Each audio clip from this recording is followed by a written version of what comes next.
começar, eu quero apresentar a instituição que eu atuo, é a Universidade Técnica de Braunschweig, na Alemanha. Ela é o primeiro centro tecnológico da Alemanha, foi fundada em 1745. Ela tem um orçamento bastante forte quando diz respeito à origem de terceiros. Então, a gente tem uma participação do setor privado e de outras instituições representativas, cerca de 30% do nosso orçamento é oriundo desses setores. Nós somos relativamente pequenos quando comparado com as nossas parceiras brasileiras. Nós temos cerca de 18 mil estudantes e uma presença representativa de estudantes estrangeiros, 20% quase, e 40% mulheres. Nós temos 300 cooperações internacionais instituídas, e isso representa uma participação atuante em 50 países. Aqui vocês vão verificar as nossas parceiras no âmbito do Projeto Proteger. O Projeto Proteger é um projeto de cooperação técnica entre o Brasil e a Alemanha e visa promover a gestão sustentável dos resíduos, mas principalmente relacionar a gestão sustentável dos resíduos com sua repercussão nos impactos climáticos. Com isso, eu disponibilizei aí na lâmina 2 sites, que são sites do próprio projeto, e sites do Teach for Waste. O Teach for Waste é onde a gente aglomera essa rede virtual Brasil-Alemanha, formada por 9 instituições de renome no mercado brasileiro, e os nossos parceiros de execução no Brasil são a própria Agência Alemã de Cooperação Internacional, a GIZ, e os ministérios da Alemanha de Meio Ambiente, Proteção de Natural e Segurança Nuclear, e o Ministério de Desenvolvimento Regional. No âmbito da apresentação, nós vamos levar mais ou menos 2 horas e meia, e ainda teremos 30 minutos de perguntas. Então, eu vou abordar desde o cenário europeu, passar um pouco pelo cenário brasileiro, identificando os aspectos de mercado, os aspectos legais e tecnológicos, e a gente vai finalizar com as considerações finais. Bom, iniciando, eu quero trazer as justificativas para essa discussão. Então, por que a gente está aqui discutindo medidas de gestão sustentável para resíduos sólidos urbanos? Ela tem 3 viés. Quando a gente fala, inclusive, de sustentável, é exatamente isso. O viés econômico, o viés ambiental e o viés social. No âmbito do viés econômico, a gente tem, frente a tudo que está escrito aí na lâmina, que são os custos elevados de pós-encerramento de aterros, a própria geração de recursos econômicos pelos recursos secundários, o incremento no preço da energia ou ainda a dificuldade de acesso à energia, o que a gente está vivenciando atualmente no Brasil, e a própria racionalização dos custos. A gente gasta, no âmbito do cenário brasileiro, muito em coleta, por exemplo, e limpeza urbana. Um outro aspecto em relação ao viés ambiental é a própria redução dos impactos ambientais. Então, a gente tem ali uma redução, no momento em que a gente introduz tecnologias de tratamento, a gente tem uma redução muito efetiva em termos de emissões gasosas e emissões líquidas, principalmente. A gente preserva os recursos naturais. Há uma demanda no âmbito, até mesmo em relação ao Brasil, no âmbito da melhoria dos solos por composto, e a gente precisa diversificar a matriz energética, porque nós somos mais do que 80% dependentes do impacto climático. Então, a gente tem hidrelétricas, e com isso, se nós vivenciamos períodos de seca, nós percebemos isso no desempenho dessas instalações. Então, é necessário essa diversificação com outras fontes de energia alternativa para poder se adequar às próprias mudanças climáticas. E no viés social, nós temos a questão dos empregos verdes, esses essas atuações diferenciadas, quando se fala de gestão sustentável de resíduos sólidos, a próprio impacto junto à sociedade através da mudança dos hábitos de consumo e de descarte dos materiais, a propensão à inclusão social. Nós temos um setor informal muito forte no Brasil, e desenvolver capacidades institucionais. Vamos verificar um pouquinho no que diz respeito à Alemanha. Essa lâmina, ela demonstra que na Alemanha existia uma crise sanitária na década de 50, na década de 60, até a década de 70. Em 70, já eram 65 mil aterros. Então, vocês podem imaginar a Alemanha pequenininha, frente ao continente brasileiro, e o que representa 65 mil aterros. Então, eles tiveram que tomar uma providência. E eles perceberam que, mesmo a instituição dos aterros sanitários, quer dizer, um aterro diferenciado, que não seja o lixão ou aterro controlado, em termos de engenharia e de proteção ambiental, ainda não era suficiente para garantir que o impacto estava controlado. Isso significa o quê? Que quando eu aterro resíduos in natura, eu tenho um impacto ambiental superior a 30 anos, que pode, inclusive, no que diz respeito às emissões líquidas, atingir 100 anos. Então, assim, eles não conseguiram identificar engenharia que garantisse essa segurança ambiental. Aterros na Alemanha foram asfaltados, aterros na Alemanha foram concretados.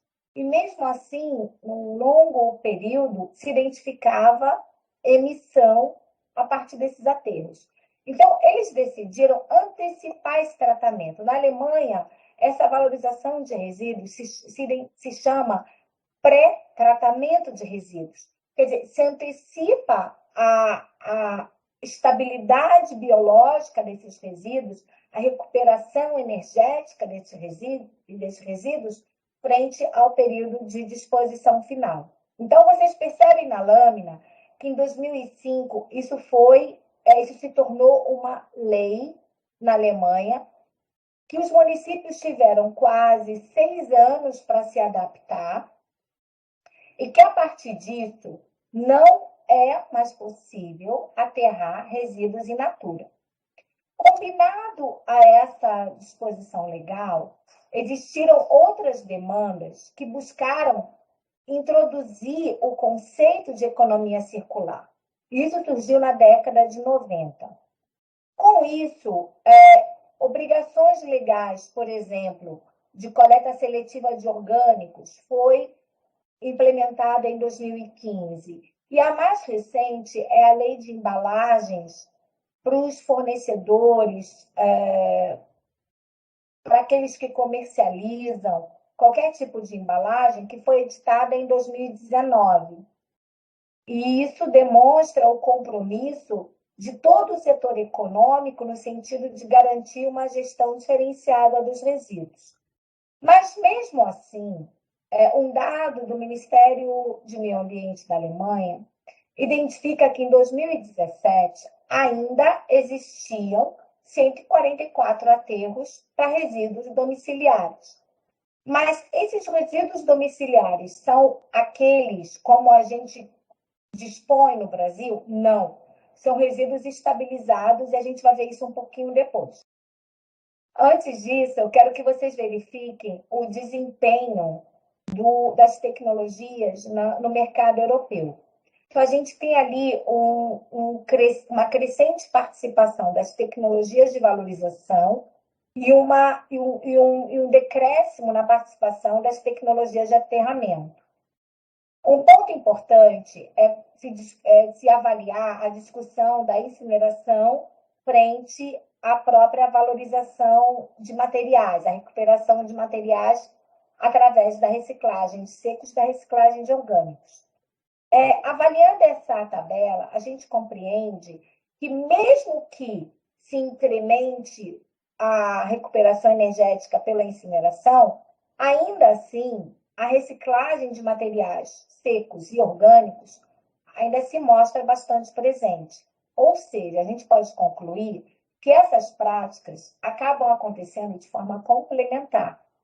E isso é importante quando a gente pensa no mercado brasileiro, que existe uma certa rejeição em relação à recuperação energética. Essas tecnologias de tratamento térmico, elas poderão acontecer desde que seja garantida a hierarquia de procedimentos presente no artigo 9º da Política Nacional de Resíduos Sólidos, que diz que a reciclagem ela se sobrepõe à própria recuperação energética. Então, aquilo que não foi possível, passível de reciclagem, então poderá ser disponibilizado para recuperação energética. E aquilo que não foi passível de recuperação energética, por exemplo, ou outra forma de tratamento, será disposto em aterro sanitário. Aqui vocês verificam que mesmo na União Europeia, a gente tem ali uma presença de países com uma forte tendência para reciclagem de materiais e recuperação energética, mas ainda existe, sim, uma presença forte de aterros.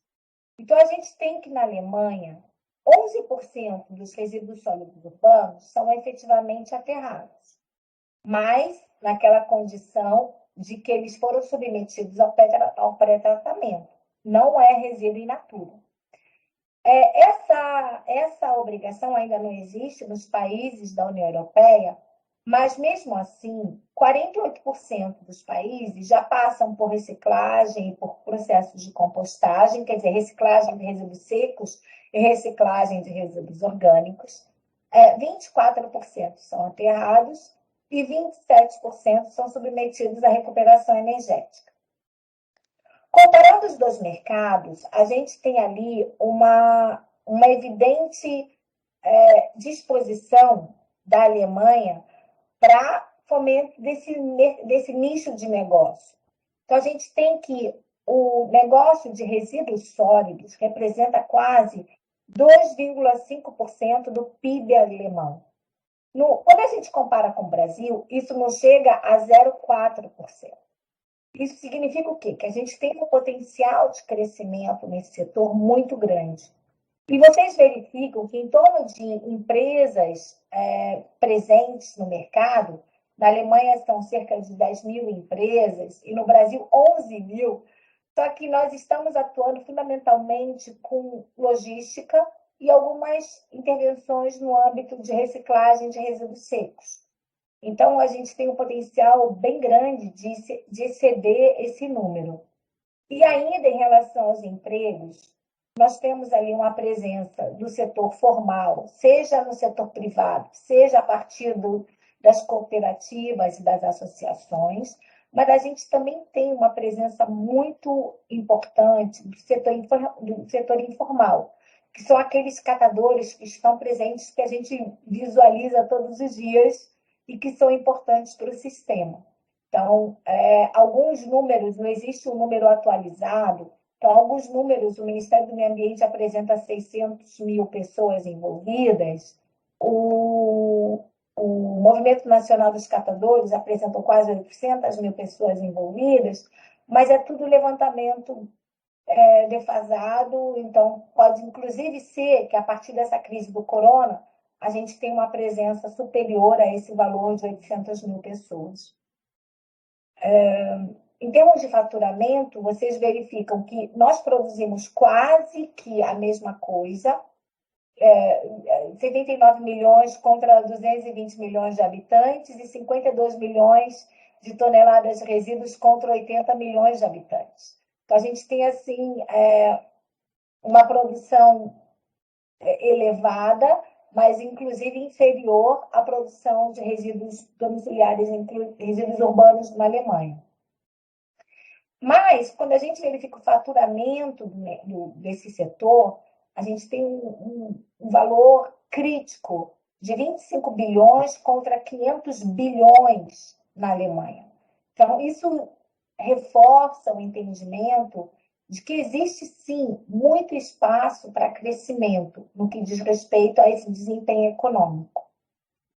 Está um pouquinho pequeno, mas eu só trouxe essa lâmina para vocês entenderem a questão das competências. Então, na Alemanha existem 3 formas de atuação de governança.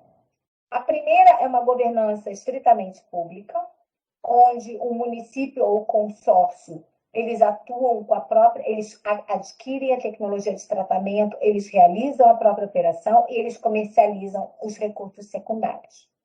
A outra é uma forma de parceria público-privada um pouquinho diferente que a brasileira.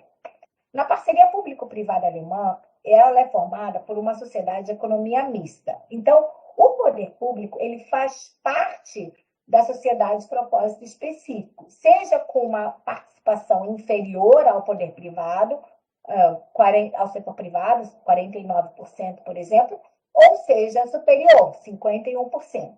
Mas, de qualquer forma, a PPP na Alemanha ela tem o poder público como sócio cotista da sociedade de economia mista. E a outra forma é uma intervenção estritamente privada. E aí vocês verificam que na coleta e no transporte e no sistema de tratamento mecânico e mecânico-biológico, existe uma participação muito elevada do setor público. Contudo, quando se pensa nas plantas de força com combustíveis alternativos, ou mesmo a participação nas plantas de incineração, combinando o setor privado com as PPPs, a gente tem uma prevalência, então, desse setor. Isso significa o quê? Que a gente pode tanto galgar o caminho da privatização, quanto a bancar a estatização dos serviços públicos, porque acaba tendo por exemplo, no âmbito da Alemanha, ainda resultados importantes. Em relação às tecnologias de tratamento, eu trouxe aqui uma estratificação do que acontece na Alemanha, mas é importante vocês verificarem 2 aspectos.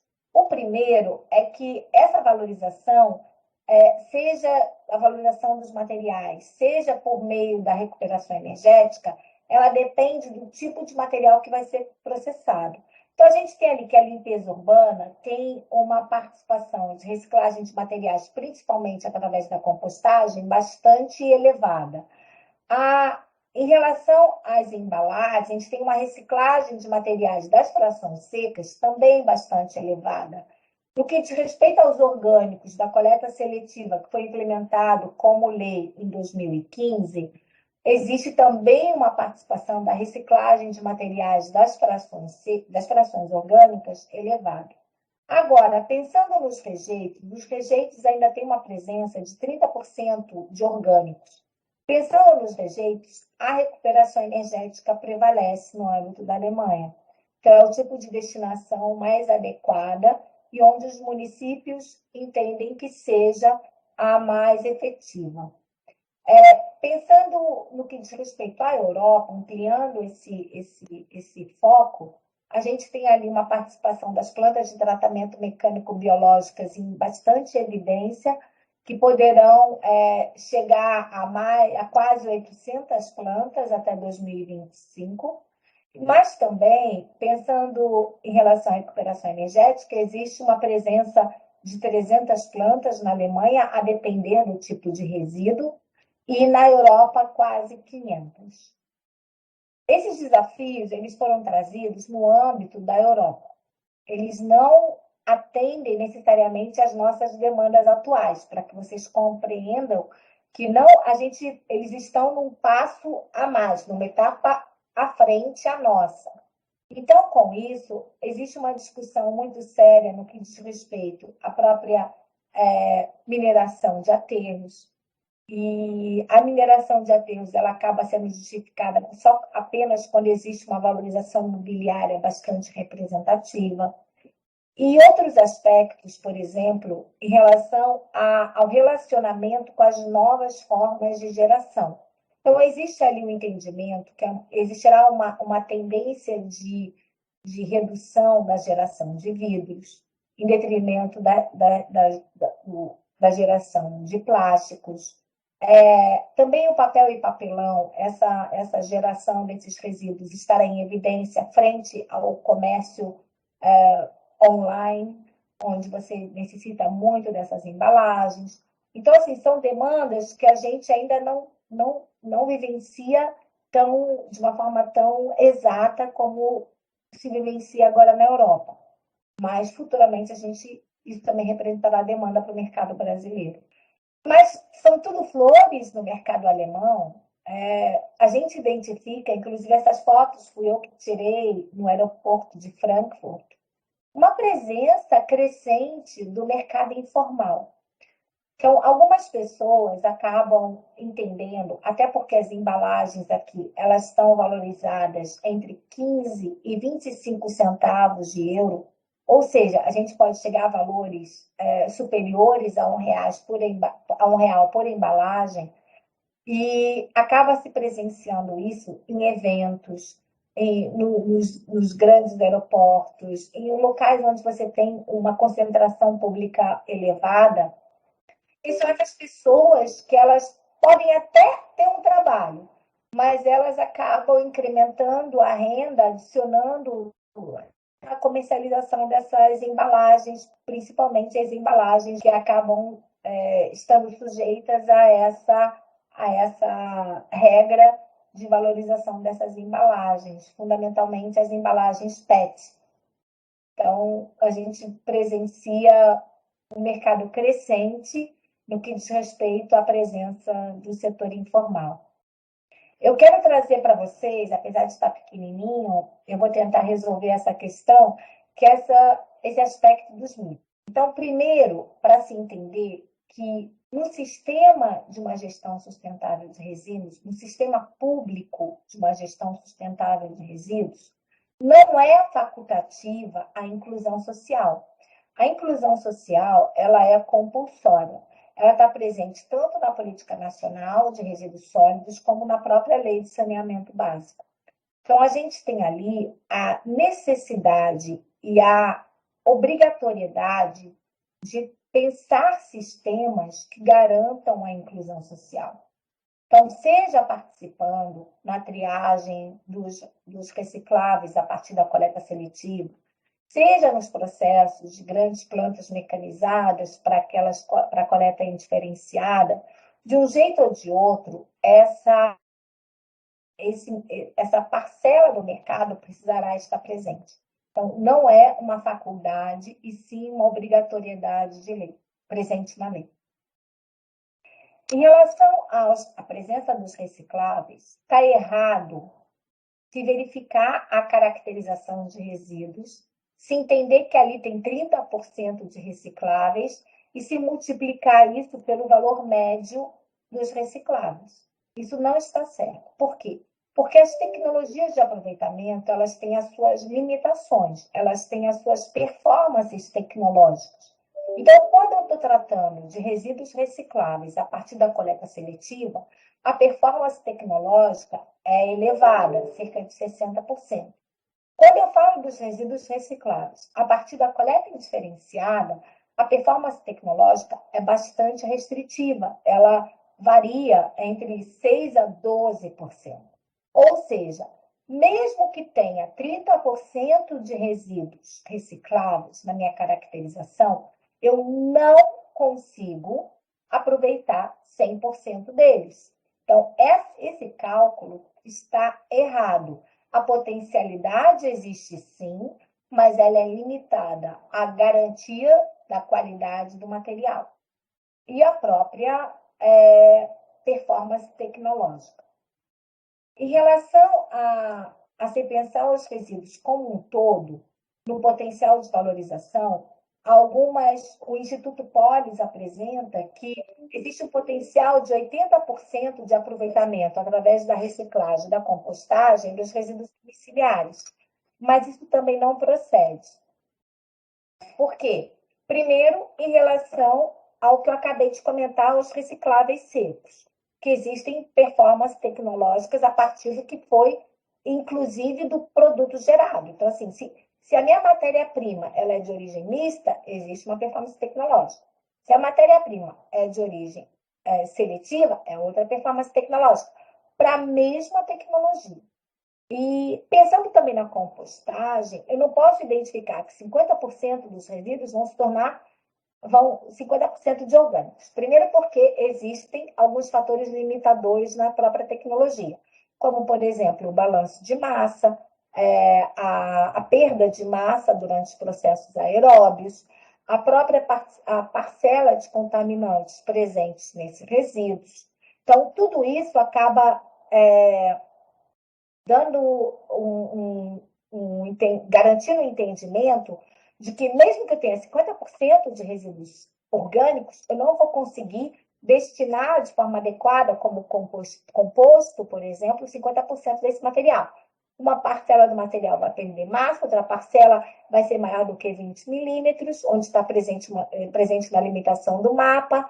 Então, a gente só consegue mesmo introduzir materiais na forma de fertilizante orgânico se forem frações menores do que 20 milímetros. Então, o que fazer com as frações entre 20 e 40, por exemplo? Vão ser rejeitos estabilizados? O que vão ser? Como vai ser enquadrado esse resíduo? Então, esse valor de 80% é bastante otimista, que é apresentado pelo Instituto Polis. Tecnologicamente, analisando, não é possível de ser atendido. Um outro ponto é que a incineração, existe uma manifestação do Ministério Público Federal contra a incineração, o Movimento Nacional dos Catadores também se posiciona contra a incineração, mas a gente entende que isso não é adequado. Por quê? Porque, por exemplo, a Alemanha é o país que mais recicla secos e orgânicos no mundo. E mesmo assim, tem uma presença de recuperação energética significativa. Ela, com essa reciclagem de materiais, ela acaba substituindo em 14% os recursos naturais e 4,4% da energia primária da Alemanha é oriunda da recuperação energética de resíduos sólidos urbanos. Então, assim, esses sistemas são complementares. Em relação ao aterro sanitário, a NBR 8.419, ela está, inclusive, extremamente defasada no que diz respeito aos impactos ambientais, e ela diz que aterro sanitário não causa dano à saúde pública ou ao meio ambiente. Está errado. Causa dano, sim, mas dano controlado. Então, assim, o aterro sanitário é, lógico, uma solução técnica muito melhor do que um lixão e um aterro controlado, mas não é a única solução. A gente precisa pensar no que diz respeito aos impactos de longo prazo dos aterros sanitários, que podem se estender até 100 anos quando a gente pensa nas emissões líquidas. Então, não é uma área controlada. E foi exatamente essa falta de controle desse impacto ambiental que motivou toda essa discussão de valorização de materiais e recuperação energética na Alemanha. Bom, a gestão integrada de resíduos sólidos, ela garante menores custos para os munícipes e para a prefeitura? Não, ela não garante. Isso também é mito. Quando eu introduzo tecnologia, essa tecnologia custa. E custa mais, inclusive, do que o aterramento. Contudo, o que eu garanto é a segurança ambiental desse procedimento. Então, ou seja, da mesma forma que na Alemanha se identifica como pré-tratamento de resíduos, essa intervenção que antecipa a disposição final, quando eu atuo com tecnologias de valorização de resíduos, eu garanto a antecipação dessa decomposição. Então, eu consigo uma redução expressiva no impacto ambiental. E é isso, sim, que vai garantir a sustentabilidade desse sistema, e não porque é mais barato. Quando eu vendo reciclável, eu não consigo pagar os meus investimentos, meus custos de operação da planta de aproveitamento dos recicláveis. Eu preciso, sim, de uma intervenção do poder público, estabelecendo, por exemplo, uma contraprestação. Então, essas receitas, elas somam e garantem uma melhor rentabilidade, mas elas não são de tal forma expressivas ao ponto de garantir a autossustentabilidade econômico-financeira do sistema. Então, quem vende isso está vendendo ilusão e não vai, esse resultado não vai ser garantido. Aí Cris, o professor. deixa eu só fazer uma perguntinha, desculpa de interromper você, espero não quebrar o raciocínio. Aqui nessa colocação sua, de 20, você consegue capturar de 20 a 45% do biogás que é produzido no aterro. E você não consegue queimar. O restante ele extravasa e vai para o ambiente, é correto? Correto, professor. As emissões na superfície do aterro sanitário, elas são emissões difusas e de difícil captação. Então, a gente tem ali uma eficácia, inclusive na Alemanha, a eficácia ela é apurada na ordem de 24%. Quando se pensa nessa difusão, a maioria do biogás gerado, ele acaba sendo eliminado pela própria superfície do aterro e impactando o meio ambiente. Então, isso demonstra que a gente tem ali uma discussão importante no que diz respeito à própria recuperação energética nos aterros. Então, só fazer a recuperação energética nos aterros seria a intervenção ideal? Não. A gente precisa realizar as intervenções de valorização das frações secas, das frações orgânicas, e também combinar com a recuperação energética nos aterros. Com isso, eu consigo elevar esse índice de aproveitamento, ou de não geração, vamos dizer assim. Um ponto importante no que diz respeito a essa combinação de impacto da gestão de resíduos sobre o clima é que quanto mais eu faço intervenção de valorização de resíduos, menor serão os meus impactos e maior será a geração de créditos de carbono, por exemplo. E um outro ponto é que os aterros sanitários, eles têm uma necessidade, uma intervenção pós-encerramento de investimento muito, muito elevada. O estudo da FIP junto com a Betri, que está aí comentado nessa lâmina, identifica que 31% dos custos dos aterros devem prever intervenções de encerramento e pós-encerramento. E esse pós-encerramento não se extingue em 15 anos, em 20 anos. Aqui na Alemanha, a obrigatoriedade legal de previsão de custos por 30 anos, mas que também não se extingue em 30 anos. Após 30 anos, serão analisados os resultados e dimensionado um novo período de monitoramento. No Brasil, a gente percebe, no estado de São Paulo, fundamentalmente, que a CETESB tem firmado termos de ajustamento de conduta, os TACs, com as prefeituras e o Ministério Público, dimensionando 20 anos de monitoramento. Que a CETESB, que nesses TACs também fica bastante evidente que essas intervenções não se extinguem em 20 anos. Elas deverão ser reanalisadas em 20 anos e decidido, então, uma nova forma de intervenção. Pensando no que diz respeito a essa... Volta, Ana, por favor. A essa sinergia resíduos e impactos climáticos, a gente tem que, na Alemanha, desde a década de 90, onde foram aplicadas de forma bastante substancial as intervenções de valorização de resíduos.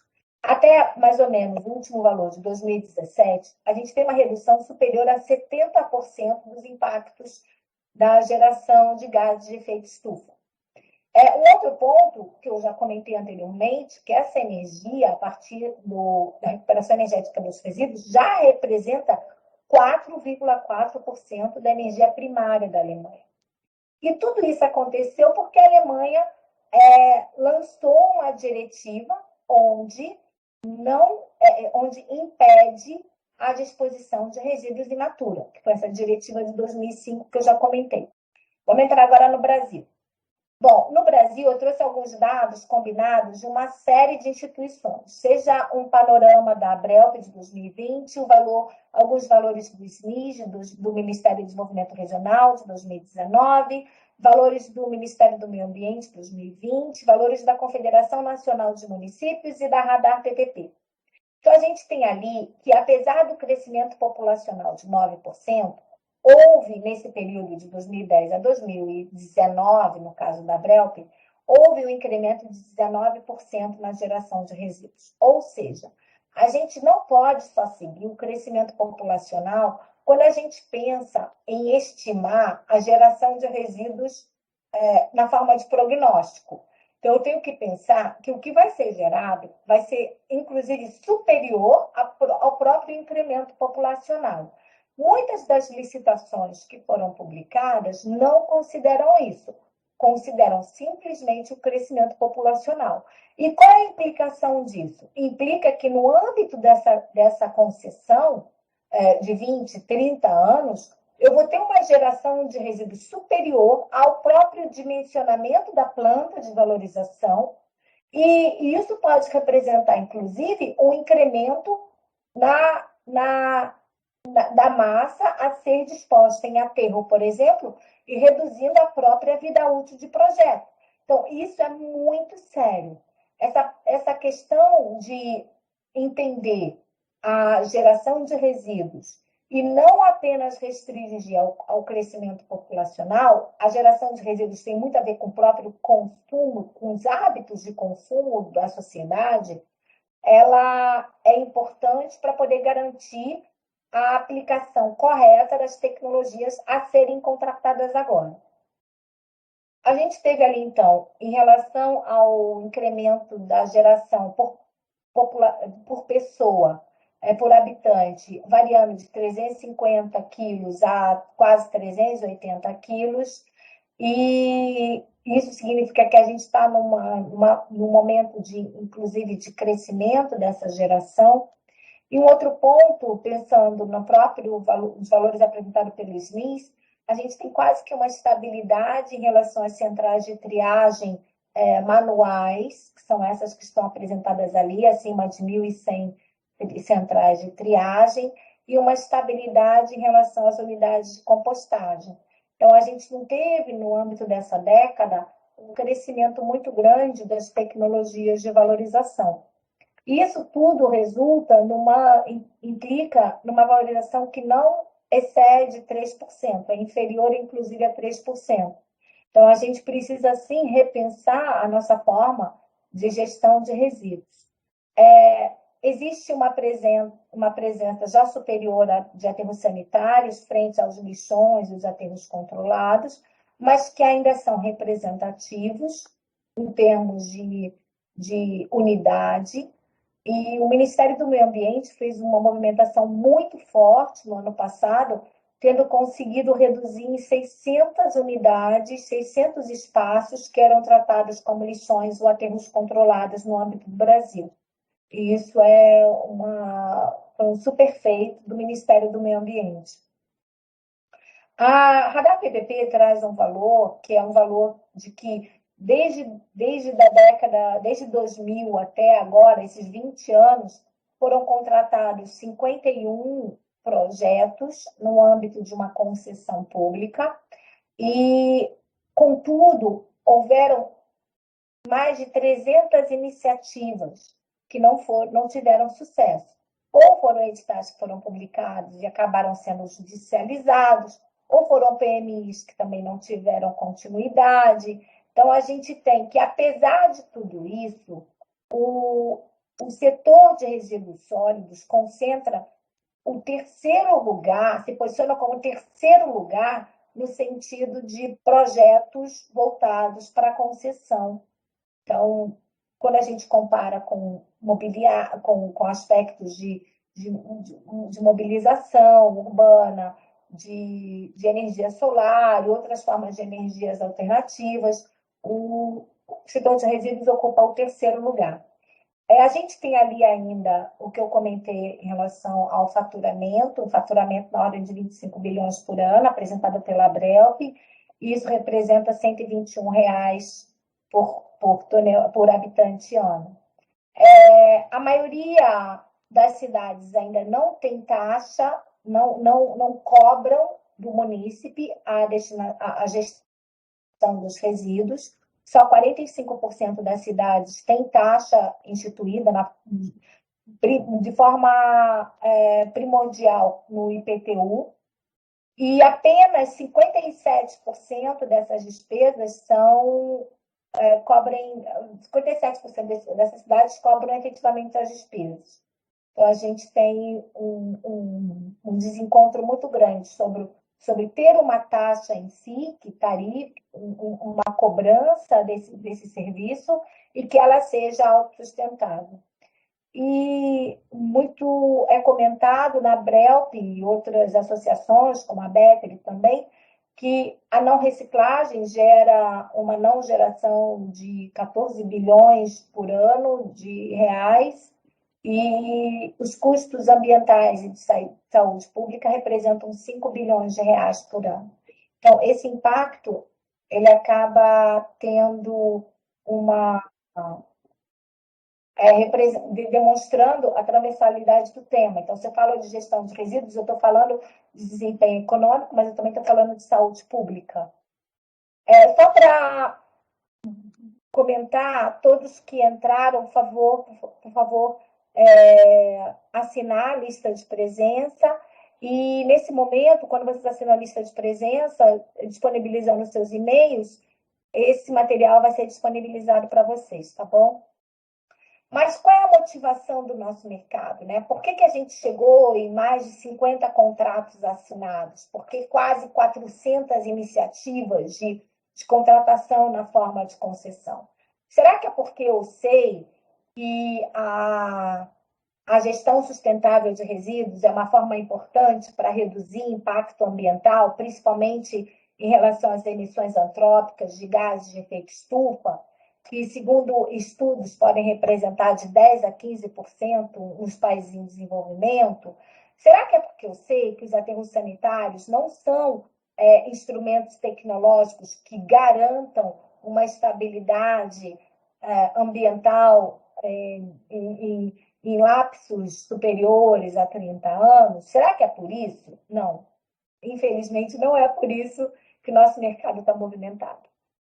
O que movimenta o nosso mercado é uma combinação de políticas públicas que garantem a compulsoriedade da gestão sustentável, de possibilidades de financiamento e de intervenções de controle. Então, eu tenho ali combinado com a intervenção do Ministério Público, com marcos legais que me obrigam a fazer algo além da gestão tradicional. Também a presença de investimento, quando eu sou setor privado, por exemplo, quando eu vou buscar junto ao poder público, ou mesmo o setor público, eu preciso demonstrar que eu tenho uma intenção de valorização dos meus resíduos, que eu cumpro metas de redução dessas massas nos aterros, ou mesmo durante a fase de licenciamento. Algumas agências ambientais já determinam que você só consegue licenciar ou um aterro novo ou atualizar, renovar a sua licença de um aterro existente se você demonstrar intervenções de valorização. Então, ou seja, o mercado privado está sendo pressionado de diversos lados para fazer algo. Só que, frente à presença de marcos legais, o setor público também. Então, os responsáveis públicos, aqueles que têm a competência pela gestão de resíduos, também precisam atender a esses marcos legais. Então, isso tudo tem movimentado o mercado e resultado nessas iniciativas e nessas efetivas contratações. Só que, inclusive, essas contratações que a gente comentou, infelizmente, elas têm uma série de fragilidades ainda. E essas fragilidades são fundamentalmente decorrentes da insuficiente capacidade técnica institucional que nós temos.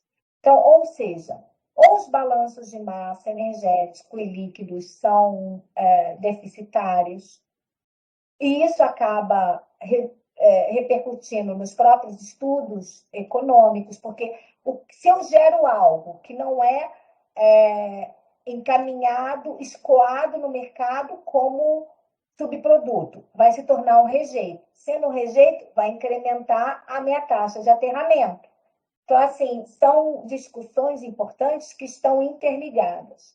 Um outro ponto é o desempenho tecnológico. Nenhum dos editais comentados definem garantia de performance tecnológica.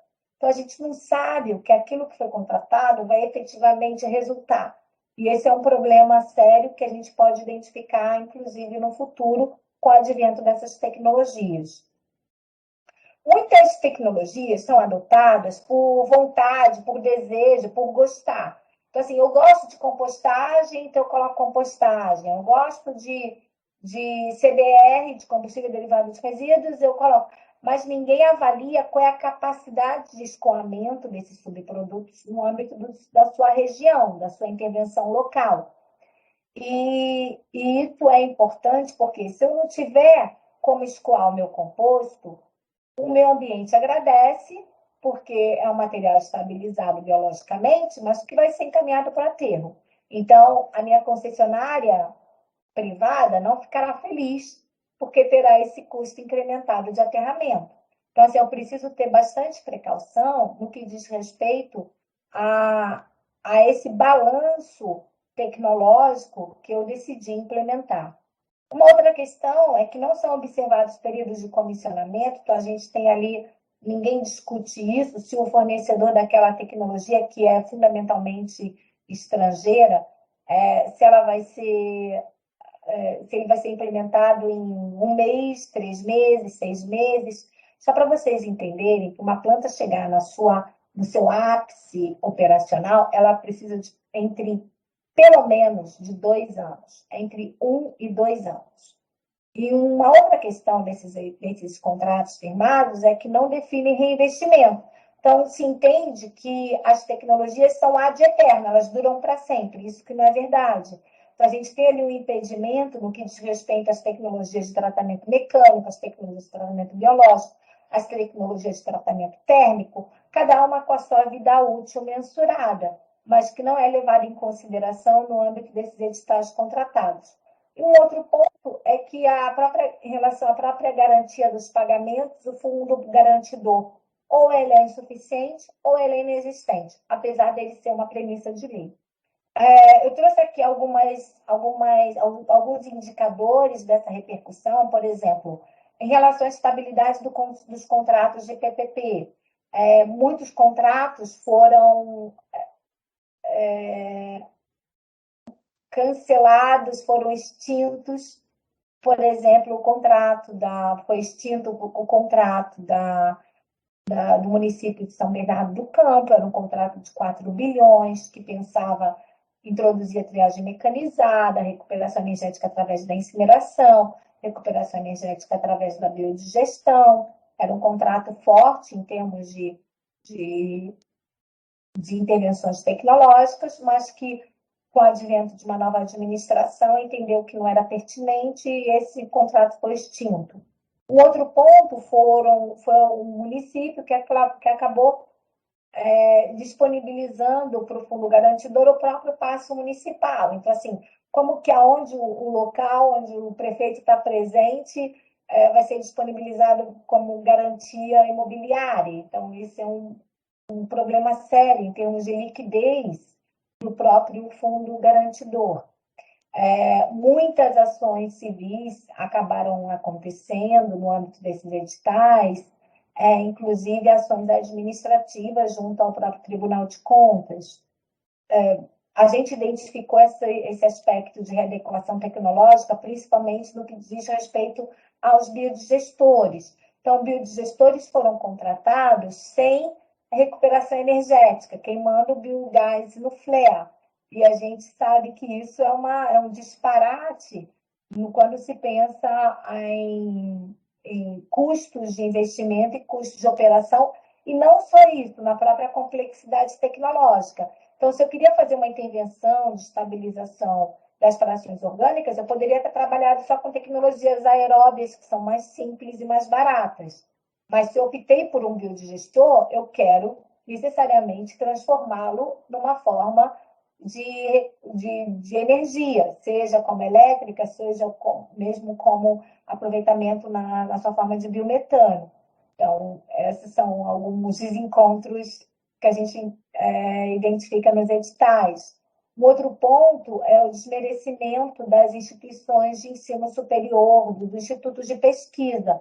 Então, muito do que foi fomentado junto a um edital identificado como Nova Sustentabilidade, não existia a presença do setor acadêmico, apenas do setor privado atuando no dimensionamento, no desenvolvimento de pesquisas.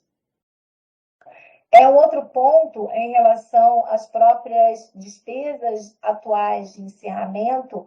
Então, a gente tem ali provisões do setor privado na ordem de 8% a 10%, mas que efetivamente isso acontece com despesas que vão de 15% a 20% dos custos atuais de aterramento.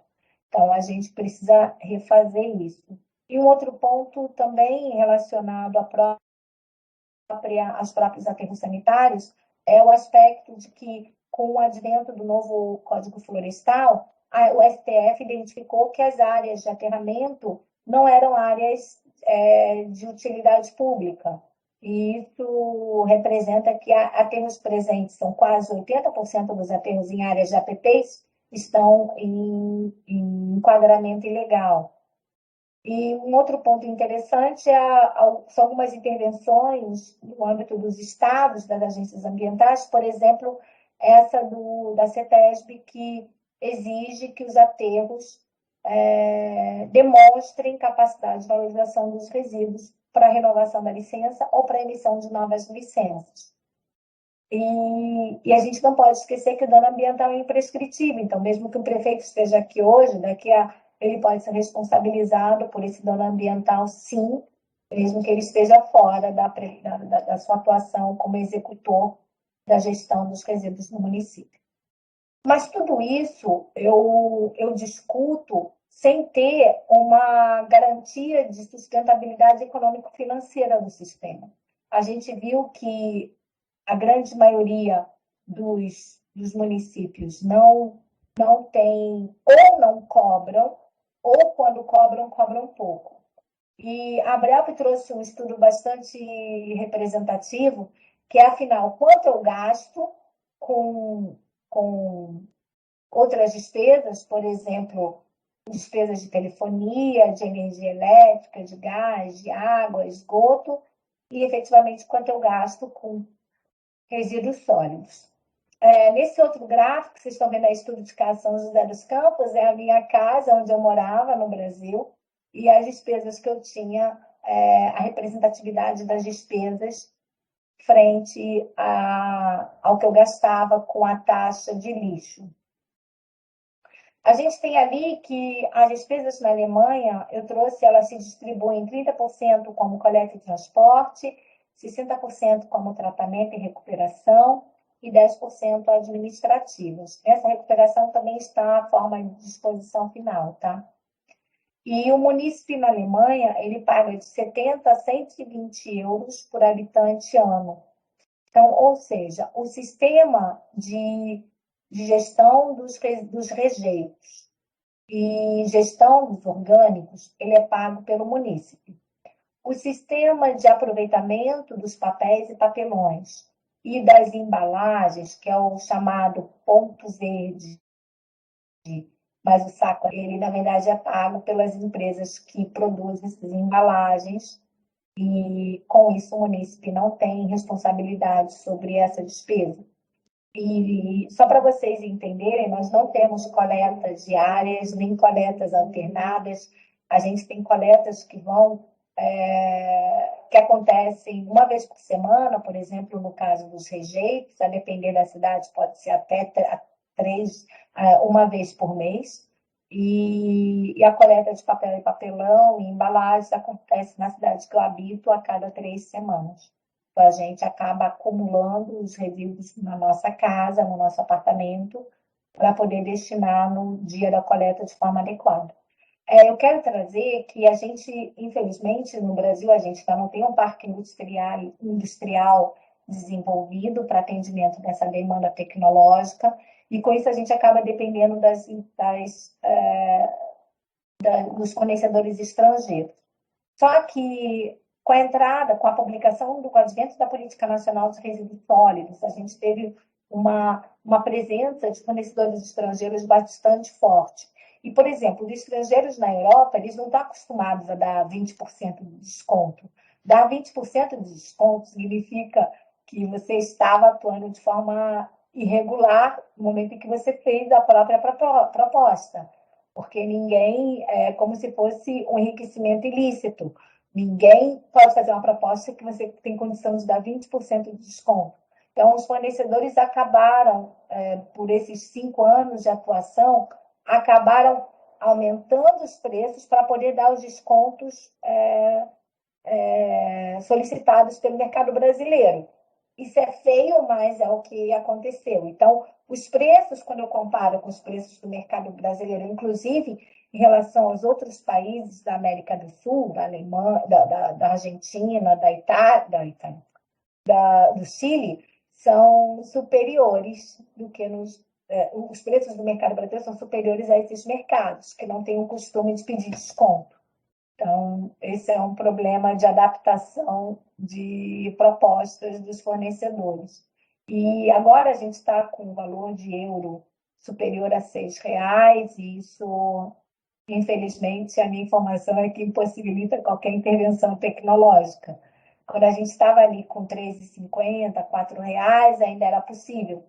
Com esses valores, a gente acaba remetendo à contraprestação, à tarifa, valores muito elevados ao que o mercado está acostumado. Então, a gente está num momento bastante frágil no que diz respeito às intervenções tecnológicas em decorrência dessa elevada taxa cambial.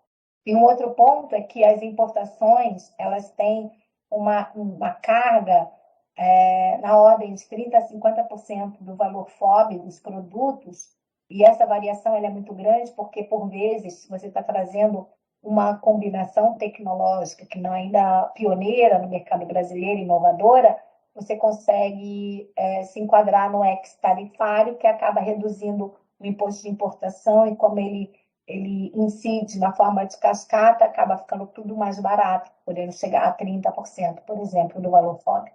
Então, isso é importante também entender, que existem alguns instrumentos onde você consegue trazer tecnologia estrangeira de forma mais barata.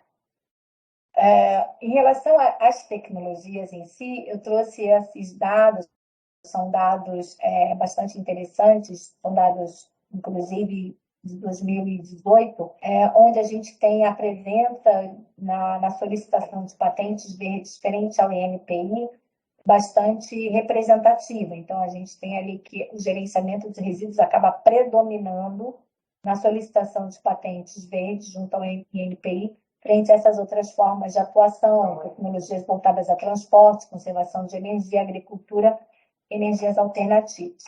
E para poder tentar mitigar todos os impactos dessas licitações mal elaboradas, existe esse fundo faz parte do programa de parcerias e investimentos do governo federal. Ele é um fundo onde tem a participação da Caixa e do BNDES bastante representativa, o fundo FEP, e ele atuou no período de 2018 até esse ano com 4 municípios e um consórcio,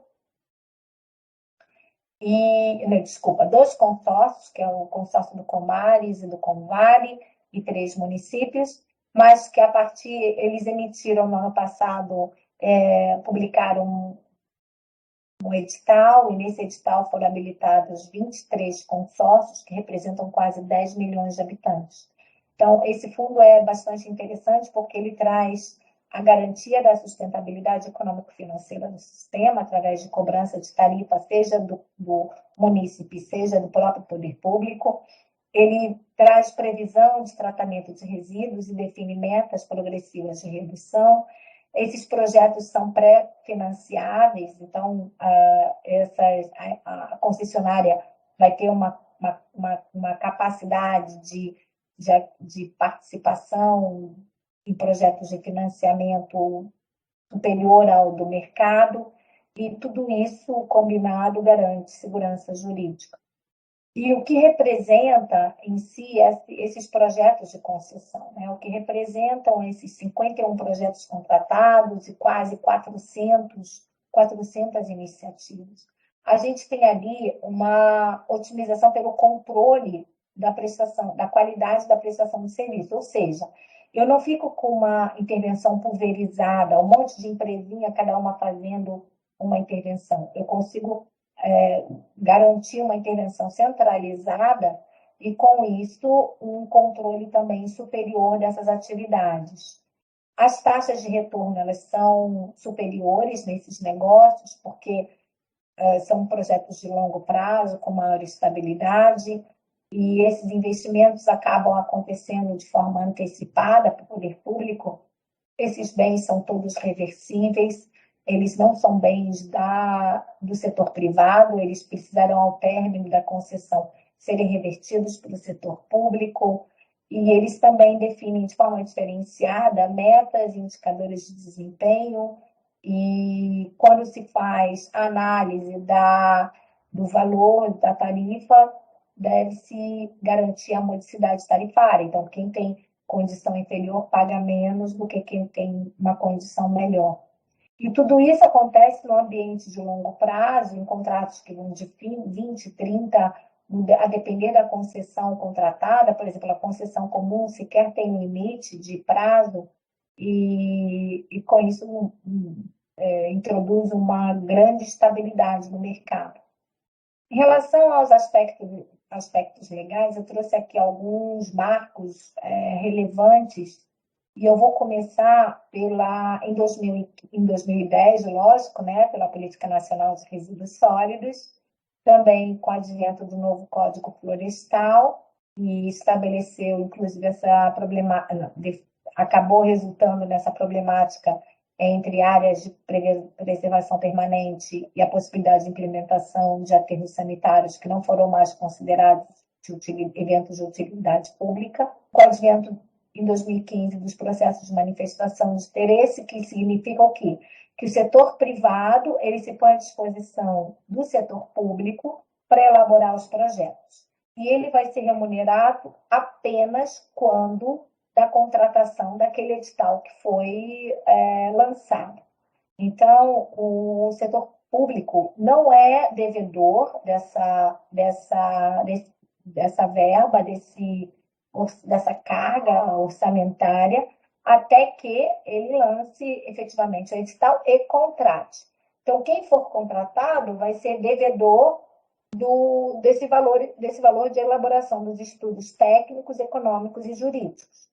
Essa foi uma forma legal, que não era permitida anteriormente, com o advento da 8666, que era a Lei de Contratações Públicas, que acabou sendo renovada esse ano, mas que permite que quem elabora o projeto também, não seja remunerado por ele, mas também participe das contratações públicas. E ali a gente tem, nesses últimos 6 anos, uma série de marcos legais que foram fundamentais para garantir esse upgrade da gestão sustentável de resíduos no Brasil. Então, a gente tem ali essa resolução da ANEEL, identificando a geração distribuída, mini e microgeração, por exemplo. O CONAMA trouxe a regulamentação da compostagem. Depois o MDR trouxe a revisão do próprio plano de saneamento básico a nível nacional. Em 2019, com o novo governo, foi implementada a portaria interministerial que define e disciplina a recuperação energética no Brasil. Em 2020, a FUNASA, junto com a MMA, com o PPI, com o MDR, lançou uma nota técnica que acaba garantindo algumas diretrizes para os processos de gestão sustentável e de contratação pública. Em 2020 também surgiu a NBR de recuperação energética, que garante, que define alguns requisitos para o emprego de combustível derivado de resíduos. Em 2020, a gente está verificando na mídia o tempo todo a questão do novo marco legal de saneamento básico, que foi fundamental para garantir não apenas a autossustentabilidade econômico-financeira, mas também a regionalização e a eficiência dos processos. Em 2020 também a gente teve a consulta pública do Planares, ele ainda está em revisão, ainda está em desenvolvimento, ainda não foi publicado oficialmente. Também houve um novo CONAMA, que é o CONAMA que regulamenta o licenciamento das atividades de coprocessamento em fornos rotativos para a produção de clinker, isso está diretamente relacionado aos resíduos. Agora, no ano de 2021, a gente tem o advento da nova lei de licitações, que substitui a 8666, e também uma portaria da ANEEL, que traz diretrizes para os novos leilões, e principalmente um projeto de lei que visa padronizar o licenciamento ambiental no Brasil, e com isso facilitar, inclusive, a implementação de plantas de tratamento, de triagem, de recicláveis e plantas de compostagem. Retomando a questão do Planares, apesar de estar estava em consulta pública e está em revisão de finalização, o Planares trouxe essas metas elas variam desde metas para garantia de cobranças mais eficientes, para a existência dos planos de gerenciamento de resíduos, que são uma exigência legal no âmbito da Política Nacional dos Resíduos Sólidos, a existência da regionalização, reforçando o próprio marco legal do saneamento, novo marco legal do saneamento básico, a inclusão social, que fica mais evidente que não é facultativa e sim compulsória. Volta, Ana, um pouquinho. E outras formas, principalmente de redução e recuperação de massa a partir da gestão sustentável dos resíduos. E traz uma meta bem desafiadora, que é a eliminação de todos os lixões em 2024, e as associações acabam estimando isso o custo de 100 bilhões, e com isso também existe uma demanda por novos aterros, na ordem de 500 aterros, informada pela BETRE, que representariam 2,6 bilhões de investimento. Bom, essa pirâmide da hierarquização, vocês já viram por várias vezes, com certeza. A gente trouxe ela um pouquinho mais detalhada e com uma discussão bastante interessante, que é essa questão do impacto nos gases de efeito estufa a partir dos lixões e dos aterros controlados. Então, principalmente o MCT, ele define que quanto mais eu garantir uma gestão dos resíduos, uma disposição final em aterros sanitários, maior será o incremento da minha emissão de gases de efeito estufa. Isso está diretamente relacionado com a capacidade aeróbia dessa massa, da disposição dessa massa. Então, a princípio, os aterros sanitários, eles são bem compactados, eles têm camadas de impermeabilização superior, então essa massa vai se decompor de forma anaeróbia. E os lixões, os aterros controlados, eles são rasos, a princípio 5 metros, e eles acabam tendo bastante acesso ao oxigênio nessa fração rasa da massa aterrada. Então, isso tem um índice de correção de metano inferior. E quando se faz a conta lá pelo IPCC, você acaba tendo uma emissão superior nos aterros sanitários do que nos lixões. Isso não significa que lixão e aterro sanitário seja uma vantagem. É só uma adequação de requisitos técnicos no âmbito do IPCC, são algumas normativas que precisam ser seguidas, mas que com certeza não representa vantagem no momento em que você tem uma emissão sem controle, tanto gasosa quanto líquida. Então, e fora o desperdício de materiais também, né? Então, a gente tem ali que entender que, apesar dessa diferença em termos de emissão de gases de efeito estufa entre aterro sanitário, essa desvantagem que o aterro sanitário acaba tendo em decorrência do próprio pressuposto normativo, a gente não pode entender que isso seja uma vantagem ter emissões e aterros controlados. Em relação ao licenciamento ambiental, eu trouxe esse ponto desse projeto de lei, que está, inclusive, em discussão atualmente, que define que os empreendimentos de triagem mecanizada ou não, triagem manual também, e os empreendimentos de compostagem podem ser dispensados do licenciamento. Esse é um grande fator no âmbito desse projeto de lei a ser discutido. Aqui eu trouxe, em relação ao estado de São Paulo, umas tabelinhas, mas também ao lado algumas considerações em relação a outras plantas de tratamento, para que vocês tenham uma ideia do que é disponibilizado atualmente em termos tecnológicos no Brasil. E a gente tem uma presença agora iniciando em termos de recuperação energética através de plantas de incineração, mass burning, já com uma capacidade representativa, por exemplo, a planta do Rio de Janeiro, a planta de Mauá e a planta de Barueri, que juntas somam 130 megawatts. Então, a gente tem ali um reforço nessa discussão da recuperação energética. Mas de que forma tudo isso é pago, né? A gente já falou sobre a questão da taxa, e aqui eu trouxe alguns valores dos editais que foram publicados. Agora, prestem bastante atenção que esses valores que estão aí presentes na tabelinha, eles não foram atualizados, eles estão a tempo da publicação do edital.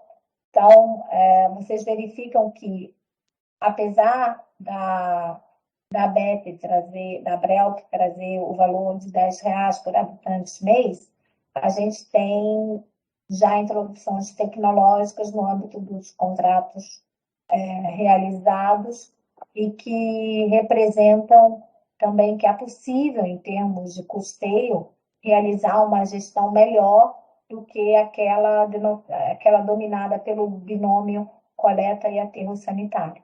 Então, a gente tem ali a demonstração de que também se é possível, através das concessões, por exemplo, e principalmente pensando que esse investimento é amortizado em longo prazo, então a gente tem possibilidade de introduzir uma gestão melhorada, uma gestão onde se predomina a valorização dos resíduos frente à gestão tradicional. E aqui eu trouxe 2 gráficos que foram elaborados no âmbito do projeto Proteger, e eles já estão, inclusive, publicados no roteiro de implemento de consórcios públicos, que vocês podem encontrar no site do MBR. E ali demonstra que as soluções para cidades pequenas precisam ser necessariamente regionalizadas para poder garantir a escala e a própria capacidade de remuneração desses sistemas. Então, a gente tem que quase 70% dos municípios brasileiros têm uma população inferior a 20 mil habitantes. Isso acaba reforçando o que o novo marco legal de saneamento básico trouxe, que é essa intenção de regionalização. Então, se aqueles municípios atuam a garantir esse componente de regionalização, ele também terá garantia de uma série de linhas de financiamento junto ao poder público. A gente vai entrar agora nos aspectos tecnológicos. É importante entender que nós não devemos ter bandeiras tecnológicas. A gente tem que saber que cada tecnologia tem a sua aplicação local e a sua capacidade de financiamento. Então, não existe tecnologia pior ou melhor, e sim adequada àquela realidade local. E, felizmente, a gente tem à disposição uma série de tecnologias que são desde da intervenção mais simples, operacional, até aquela mais complexa, que também demanda maior investimento, maiores custos de operação, mas que, com certeza, também garantem maior desvio do material. Então, assim, tem vantagens e desvantagens em relação a todas as tecnologias. E a gente não pode atuar de forma cega, apenas defendendo uma bandeira ou outra. A gente tem que ter essa sensibilidade de saber, eu posso garantir uma intervenção de compostagem onde tem uma demanda de composto. Fora isso, a tecnologia de compostagem, se não existir a demanda do mercado de escoamento desse subproduto, ela não se justifica para mim.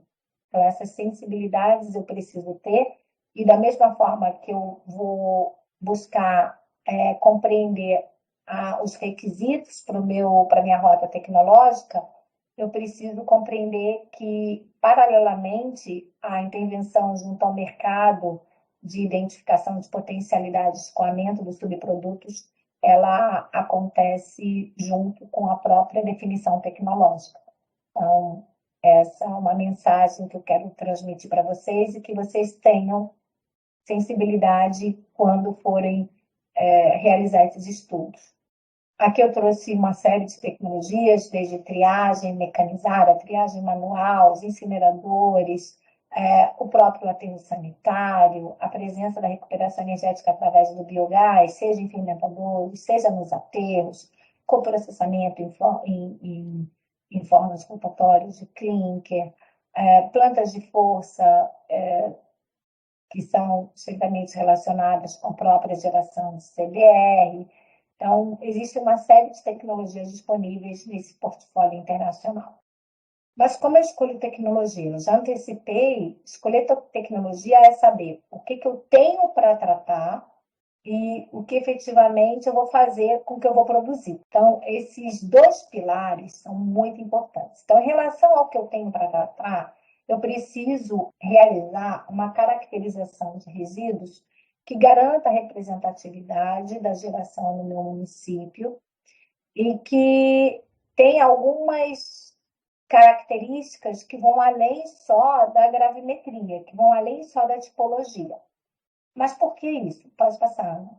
Porque quando eu falo só das tipologias, só da gravimetria dos resíduos, eu percebo que intervenções, por exemplo, a intervenção nacional, presente naquele primeiro plano, que na verdade a data dela é de 2008, e ela foi publicada na primeira minuta do Plano Nacional de Resíduos Sólidos, junto com outras intervenções mais atualizadas no âmbito do estado de São Paulo, em regiões que não são muito iguais, por exemplo, Ubatuba é uma região litorânea, com uma presença forte de turistas, ou seja, uma população flutuante muito elevada, diretamente relacionada com a sazonalidade, por exemplo, os períodos de verão, onde a presença de turistas quase que triplica a própria população da cidade, ou cidades como na região de Campinas e de Jundiaí, que são cidades mais industrializadas, com população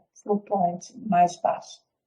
A gente olhando de uma forma rápida as caracterizações que estão aí demonstradas, a gente acha que é tudo mais ou menos parecido. Então, se é tudo mais ou menos parecido, eu não preciso fazer a minha, eu preciso só copiar uma delas.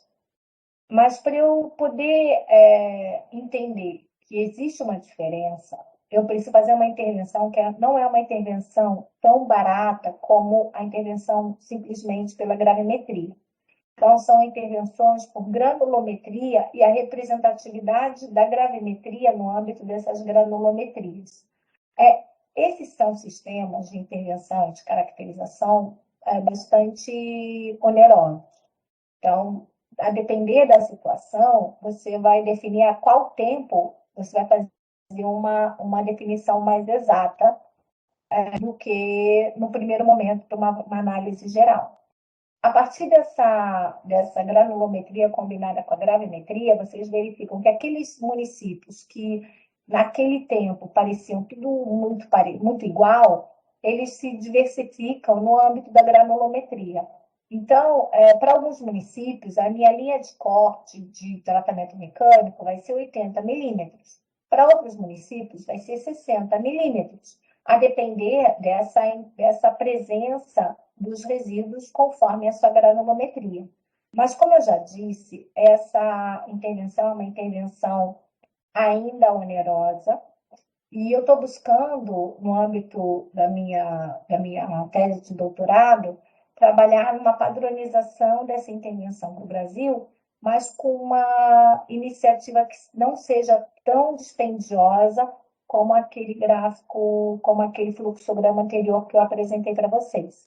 Então, logo vocês vão ter disponível essa padronização a nível do mercado nacional.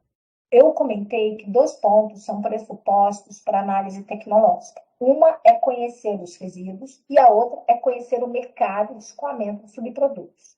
Quando a gente pensa em conhecer os resíduos, a gente se depara com caracterizações que são extremamente estranhas. Por exemplo, essa de Porto Velho, ela traz um índice de recicláveis de 16% e acaba identificando como outros 33%.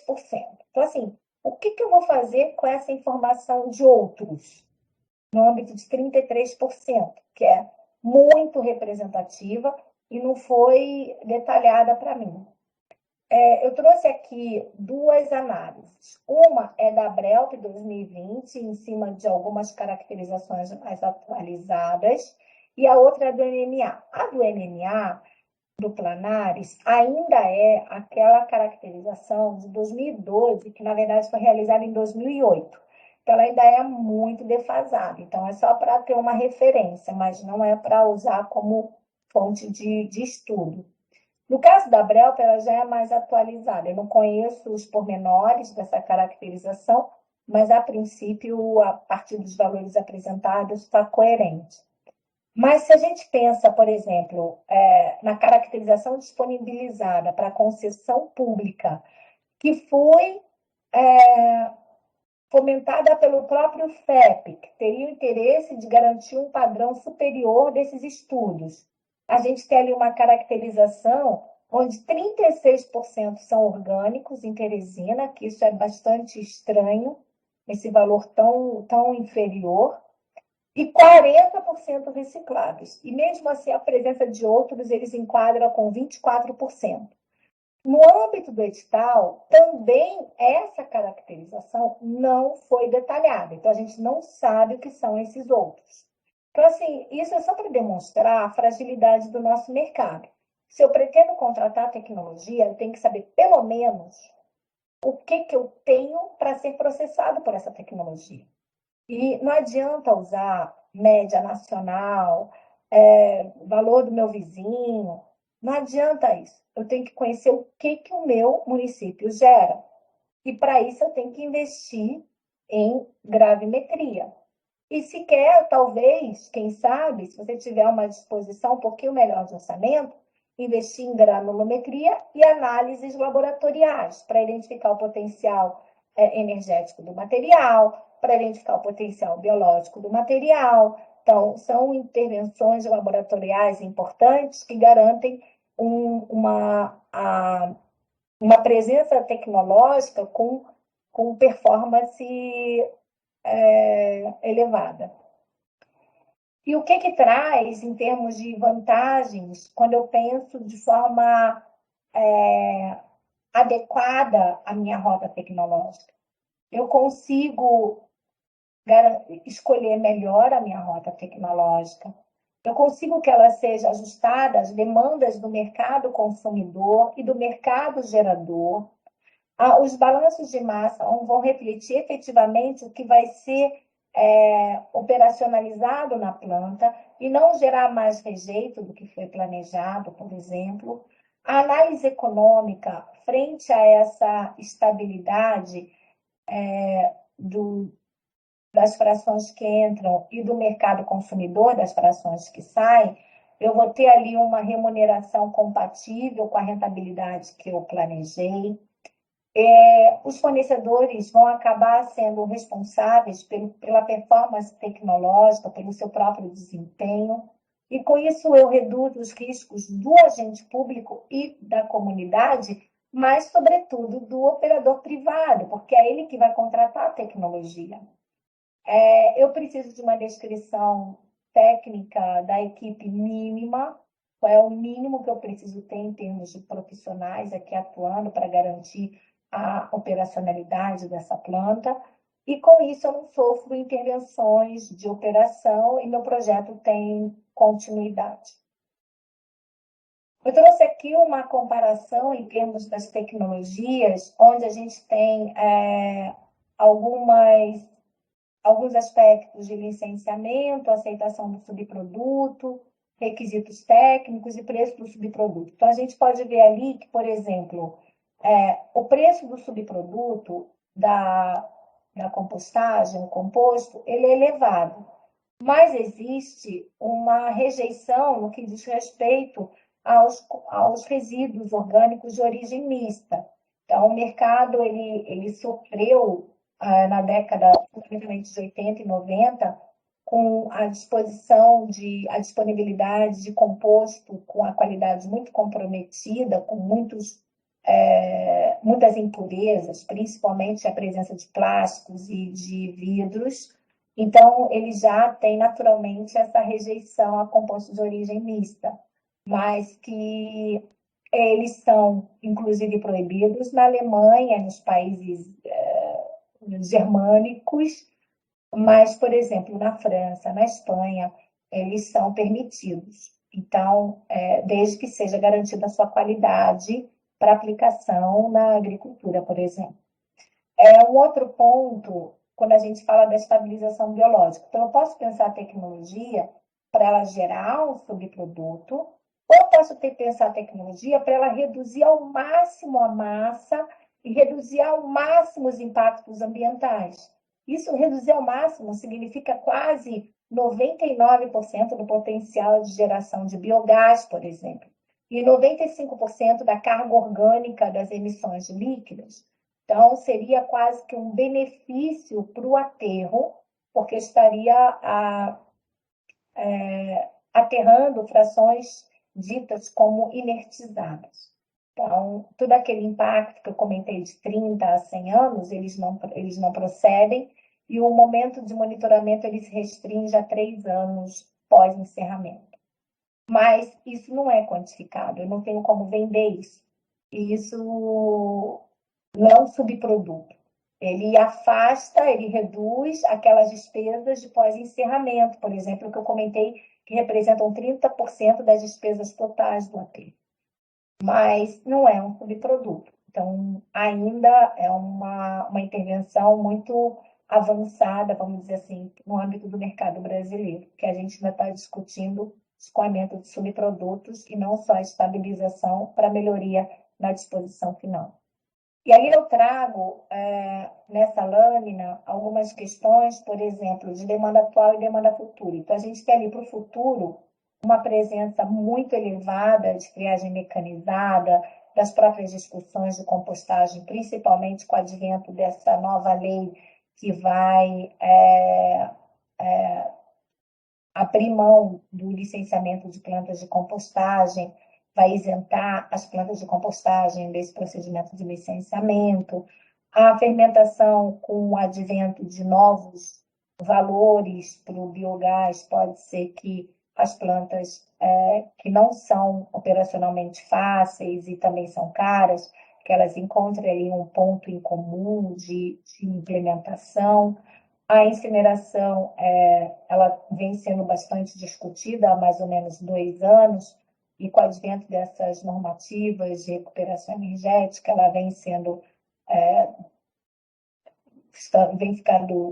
em evidência no âmbito das tecnologias de destinação dos resíduos, e CBR, principalmente com o advento da participação do setor cimenteiro, ele é uma discussão que você encontra em todos os estados, todo mundo está interessado, e muitos são a favor da intervenção a partir de combustível derivado de resíduos. Mas, frente a tudo isso que é tecnologia, a mensagem é: os aterros sanitários ainda são imprescindíveis, eles ainda permanecerão, mesmo que eu esteja lidando com uma tecnologia de incineração, eu ainda terei ali uma presença entre 10% e 20% de rejeitos que precisarão ser destinados em aterro classe 2, e aquelas frações do filtro serão destinadas em aterros resíduos classe 1, que elas são mais contaminantes. E o ideal é que esses aterros sanitários, então, já que eles deverão existir de um jeito ou de outro, eles poderão ter, então, a recuperação energética fomentada. Eu trouxe aqui alguns valores em termos do mercado de recicláveis, por exemplo, com o advento do coronavírus, a gente teve um incremento nos valores dos recicláveis. Em fevereiro, o valor médio estava na ordem de R$ 1.000 por tonelada, contra no ano anterior a R$ 570. Então, assim, teve uma elevação muito grande nessa demanda, nessa demanda por esses materiais. A gente tem ainda, como eu comentei, mais de 1.100 plantas de triagem manual, e com uma escala bastante reduzida, os cooperados conseguem triar entre 20 a 40 quilos por hora. Isso significa que as plantas são necessariamente de microescala. Em relação ao composto, os valores são relativamente interessantes, R$ 90, por exemplo, por tonelada, mas que ainda sofrem essa rejeição do mercado.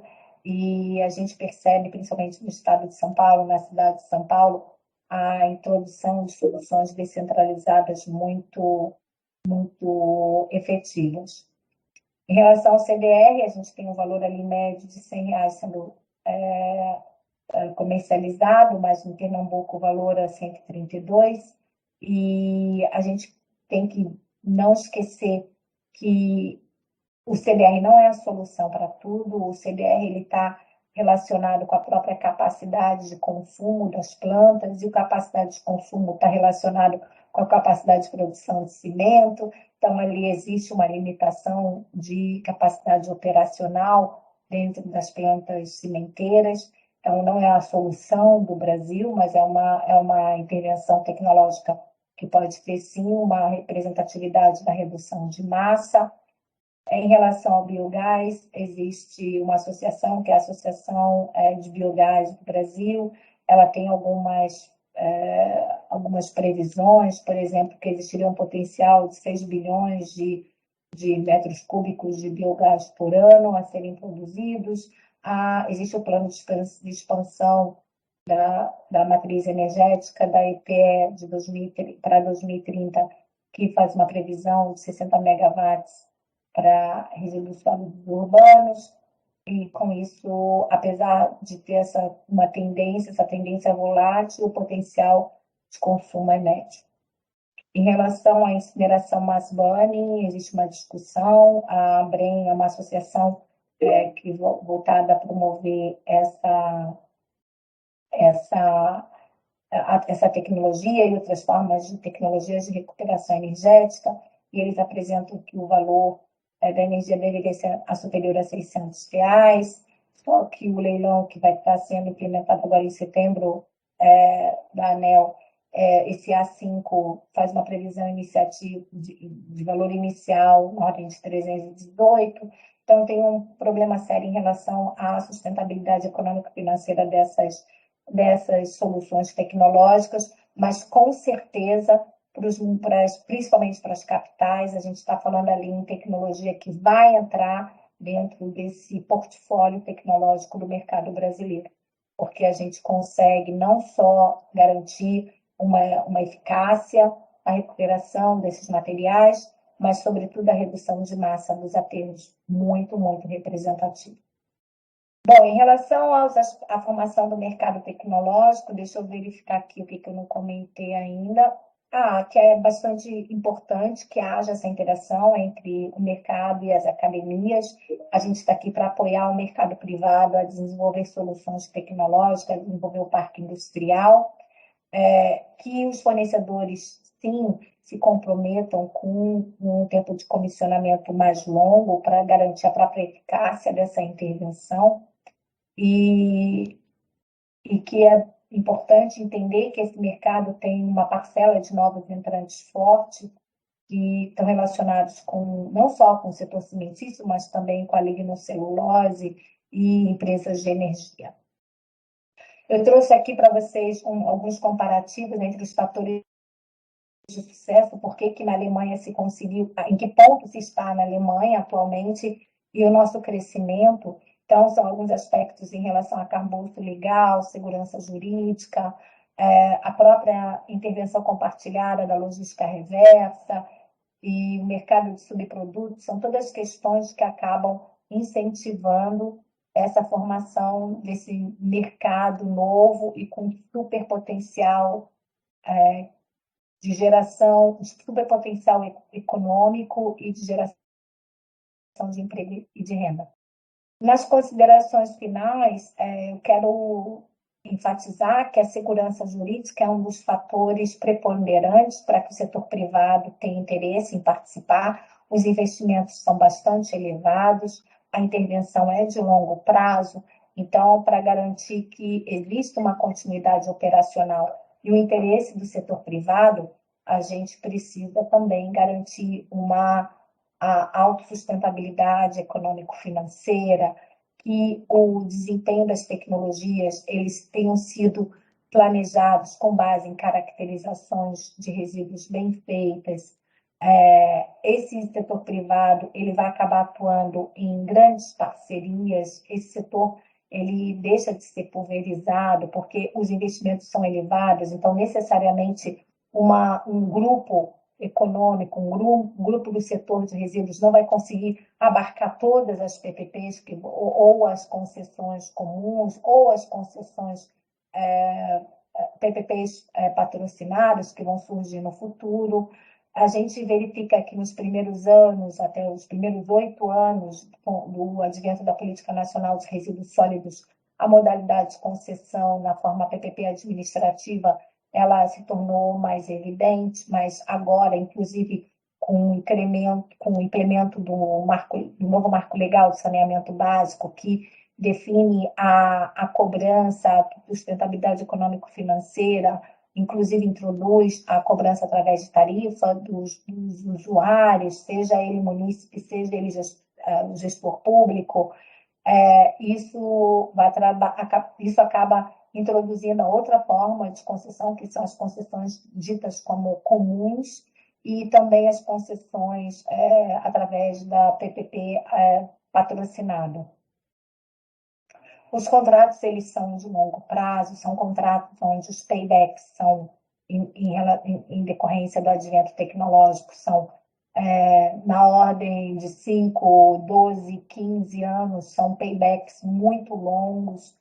Então, a empresa sabe que ela vai ter estabilidade do negócio, mas também ela vai demorar a garantir o retorno desse investimento. Então, para isso, a segurança jurídica se torna mais um ponto importante para essa atratividade do negócio.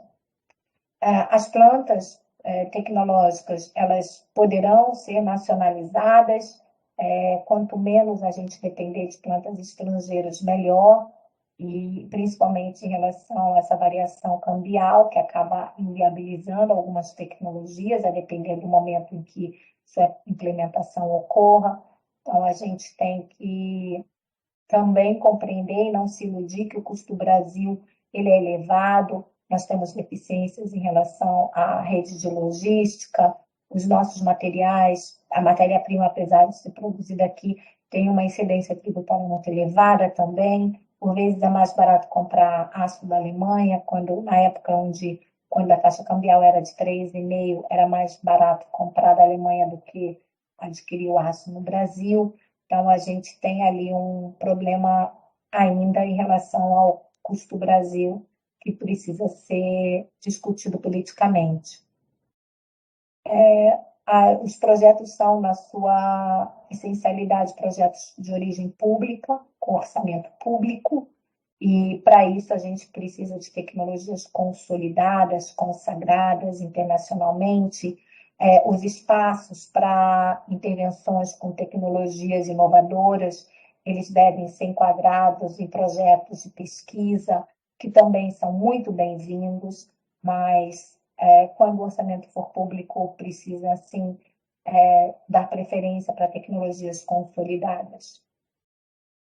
E os fornecedores, ainda na nossa dependência em relação aos fornecedores estrangeiros, esses fornecedores a gente acaba tendo que atraí-los para o negócio, para que ele tenha ali um compromisso, inclusive, com as performances da sua própria tecnologia, que ele garanta um comissionamento prolongado, e que ele transfira bem o seu conhecimento operacional para aquele contratante. Então, o fornecedor tem que compreender que se a tecnologia contratada, implementada, ela tiver insuficiência de performance, ele também vai sofrer as repercussões dessas mazelas tecnológicas. E um ponto importante é que a gente tem um setor com alto potencial de crescimento econômico, com uma possibilidade de gerar emprego e renda muito elevado. Existem tecnologias, como eu comentei, cabíveis em todos os bolsos, e a nossa maior concentração deve ser no sentido de desenvolver capacidades para poder escolher, para poder comprar, para poder cobrar, para poder garantir o desempenho tecnológico. E para isso a gente tem que estar preparado para saber efetivar essa intervenção tecnológica. Aí, do ladinho dessa lâmina, tem uma publicação nossa, uma publicação de 2015, são quase 700 páginas, acho que vocês podem baixar nesses links que estão aí disponibilizados, do EPUB e do MOB. Bom, eu agradeço e estou aqui à disposição de vocês. O e-mail está disponível na apresentação, se tiver alguma dúvida, tá? Então, para mim.